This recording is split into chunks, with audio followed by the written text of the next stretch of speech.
DHS, welcome back to Season 5, Episode 30 of Blue Devil Pride Network. I'm your host, Maria Anderson, reporting at the high school on Wednesday, May 4th. As our year nears its end, we are busy making preparations for the next, and I'm pleased to announce next year's host, who's joining us now in the studio, Max Davis-Housefield. Thank you very much, Maria. I'm really excited for the future of this show. You'll be leaving quite the legacy, but I look forward to coming back next year in a way that's even bigger and better than ever before. It sounds like we have some exciting surprises in store for us next year. But we're getting ahead of ourselves. First, we've got to check in with student government for the week's announcements. What's up, DHS? It's great. It's very good. Let me tell you guys about the weekly StudyGov scoop. First off, guess what day Saturday? What? It's senior ball! No freaking way! Yes way. It starts at 7 p.m. and it ends at 11:30 p.m. And I don't know if you guys noticed, but we're having a little competition to see who can have the best prom proposal. The winner gets 2 free tickets to prom. What? That's like $100. I know. And so if you want to go vote for it, go to DHS Class of 22 at Instagram and vote for them. Also, speaking of that link, you can also vote for prom royalty. Voting ends this Friday, so make sure you get your votes in. If you guys ordered a senior lawn sign and you couldn't go to pick up on Saturday, be sure to pick up your signs in the finance office this week. Finally, if you signed up to be a Powder Puff cheerleader, there's a mandatory meeting in the ASC 100 at lunch today, so be there. And if you can't make it, then email Lindsay Fitz. Finally, this day in history. What is this day in history? In 1921, perfume Chanel No. 5 released by fashion designer Coco Chanel. That's all. Thank you. Bye. Now, in a similar vein, as you'll see in just a minute, we've got an announcement from the speech and debate team.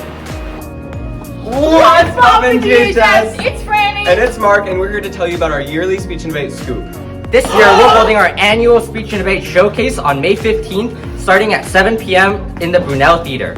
For just $8, you can come see performances by state and nationally recognized speech and debate competitors from our school. This is a great way to show your support for our team and your classmates.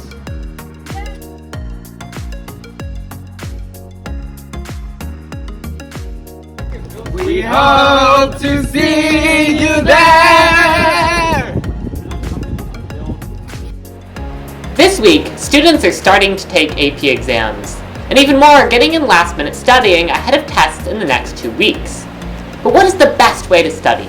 I talked to several students to get their advice. Hi, I'm Arden Zarens, and I am an 11th grader at DHS. So my name is Marcus Bauer-Costa, and I am in 11th grade. I'm Kyle Watkins, and I'm in 11th grade. I'm going to be taking AP Chem and AP US History. I'm taking AP Physics 1, Physics 2, Calculus AB, Statistics, and also Computer Science A. I'm planning on taking the Spanish 5 AP test and the APUSH test. The classes are very test-oriented, so in the next couple weeks, most of what we're doing is going to be studying for them.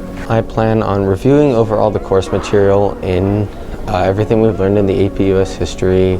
For AP Chem, although I'm not taking the class, I'm studying at least 2.5 hours a day of chemistry. For statistics and calculus, we're taking our finals like before, so I'm mostly prepared just for the finals, and then we're doing a review in class for those. Physics is more like running up to the edge, so I'm going to have to use some AP Classroom for that. And then as for Computer Science A, that's not a class at DHS, so I'm mostly just using all the AP Review lectures and videos online. Manage your time well, because that's something I didn't do before, and now that I've gotten better, it's helped a lot to make me be able to, I think, just have better scores. Make sure that you have specific sections of the day solely set out for studying specific things. Generally speaking, take practice tests because it helps a lot, and you know the style of the test as well as what material they want you to know. Don't cram. Study smaller segments. If you study for 2 hours, for example, study in links. So I recommend going 30 minutes, break, an hour, break, 30 minutes. Studying all in once will just tire you out and you just won't want to do it anymore.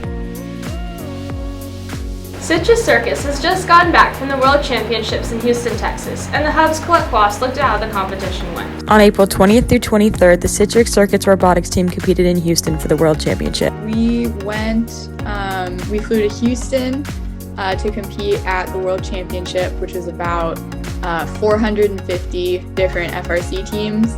And so we got picked by the first seed. We're on the first seed alliance, and we ended up winning our division for the 8th straight year in a row, which was a world record. We went to the Einstein field, and we ended up getting 5th overall in the worlds. She speaks on her experiences on the robotics team. January, just kind of at robotics, constantly thinking about robotics, building the robot, doing different outreach, all that stuff. And now that kind of you have less of an obligation to it, and there's not something you're building up towards anymore. It's just like, oh, you hand off to the next class of seniors, and then you're gone. Bear reflects on the last couple seasons and looks forward to the future. I mean, it's kind of wild that it's just over. Like, some of my friends on robotics and I were sitting at lunch the day after we got back from champs, and we were like, what do we do now? For BlueDevilHub.com, this is Colette Quaas reporting.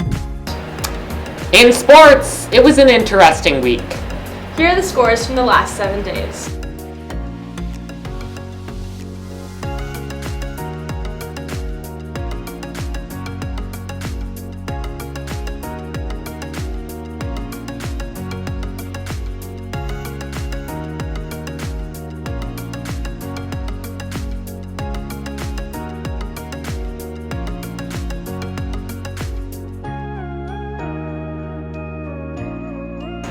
Well, that's all the time we've got for today.